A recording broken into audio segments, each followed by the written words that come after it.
Alright, so recently I've started working on a NPC generator. Basically, I'm developing a video game, and my next big programming step will be to implement a quest feature, right? Besides the art and the writing, that's the big programming thing I haven't done.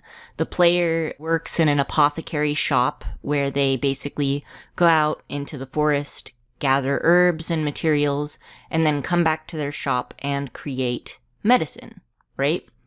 So I'm going to implement a system where they can receive orders for medicine or see patients in their shop with various complaints, and then there's going to be some gameplay where you can diagnose different things.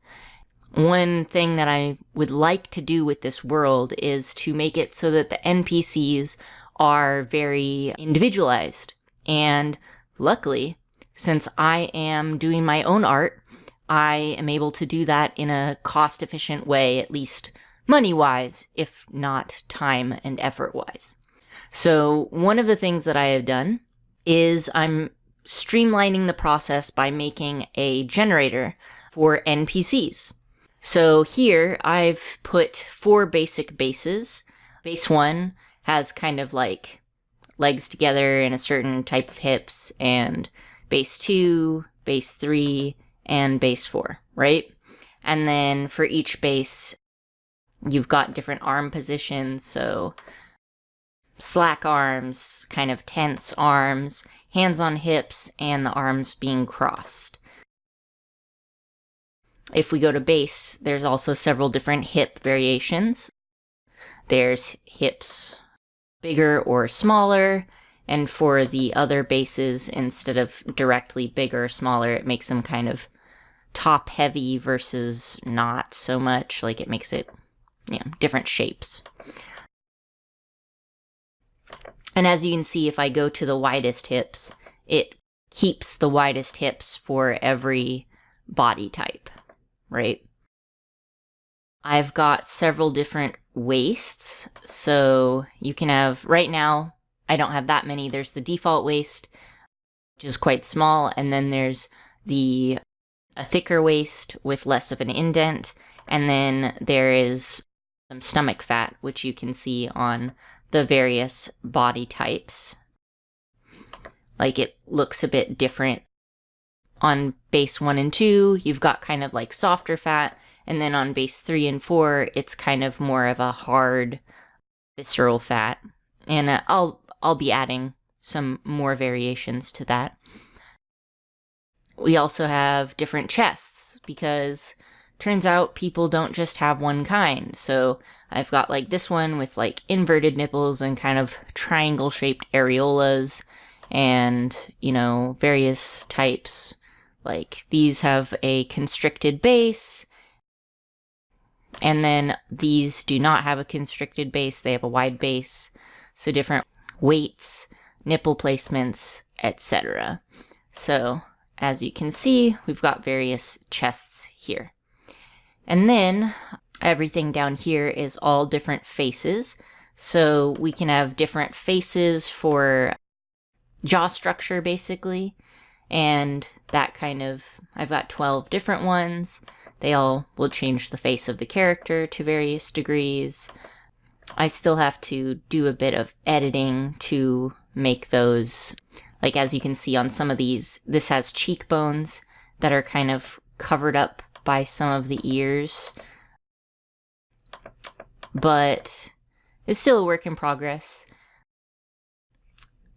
Then you have, besides the face shape, there's different mouths. I'm gonna have to go through and edit the mouths, nose, eyes, and eyebrows to kind of make them in the same position, because if you notice, as I change them around, they move a lot, like up and down, because I drew them with specific face shapes, and that kind of doesn't work the best. But as you can see, I've got a variety of mouths and various noses with different nose bridges and sizes and all sorts of stuff. And then you can see that I've got the eyes, which change a lot in their orientation and their size. As you can see, some of them just don't work at all with some of the face shapes. These I'm gonna have to move drastically lower, so I've got some work to do here. But in general, you can kind of see how I've got different types of faces going on. And then the same thing with eyebrows. They kind of vary and do their own thing. And then we've got ears, because this game takes place in a different world with different types of... They're not exactly human. So there's various ears that can be pointed up or down in various shapes. They can be more fuzzy or less fuzzy. These really tall ears or shorter ears, pointy and round, and like just lots of different types of ears, and these small little ears as well. And then I have the ability to click save, and it will take a screenshot just of this window here with the character. So if you see, for me, I have them saved as NPC designs, and as you can see, it's saved just this picture. And that's what I've got programmed right now.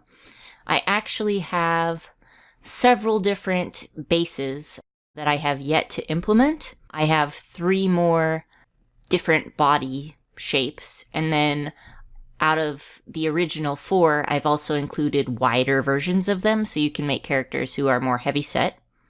And I'm going to probably make it so that, because it's really complicated to program all of that on one screen, what it'll be is you'll get a screen first that lets you select which base you're working off of, and then you go to this screen and it'll be different for each base. And that basically is going to make it so that, for me as an artist, it drops the amount of work that I have to do very drastically and allows me to make highly individualized characters with a lot less work. So I can, for example, make this character, make a screenshot of them, and then all I have to do is draw their hair and their clothes. And some downsides are there's only a couple of generic poses to work with, but for me, I don't really care because I'm using them for, unimportant characters, not the main characters. And yeah, that's about what I've got set up for right now. In the future, I will be, once I've got this cleaned up, I'll be adding the other 7 body types and 3 more standard body types and then 4 wide ones. And I'll probably also make one for children or adolescents. We'll see how I'm feeling, because it is definitely a lot of work to put together. And me sitting there and fighting with my scanner to get the software to work, but going pretty well. And I'll give another update once I've got more of it done. Thanks for watching.